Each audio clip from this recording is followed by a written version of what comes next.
तो गाइस आपको कुछ इस तरीके से सारी तैयारी पहले ही कर लेनी होती है। उसके बाद में आपको सिंपली आपके दोस्त को बुलाना होता है, किसी भी फ्रेंड को, ओए लौंडे इधर आ, जल्दी एक जादू दिखाता हूँ, जल्दी आओ, जल्दी एक जादू दिखाता हूँ, ठीक है, एक मस्त वाला जादू दिखाता हूँ तेरे को, ठीक है, मजा आया ना, तो बताइयो।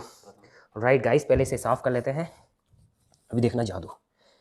मेरे पास ये एक स्प्राइट की नॉर्मल बोतल है, और अब देखना मैं इसका प्रेशर रिलीज करता हूँ कुछ इस तरीके से, और अब देखना मैं इसे 1 सेकंड के अंदर फ्रीज कर दूंगा।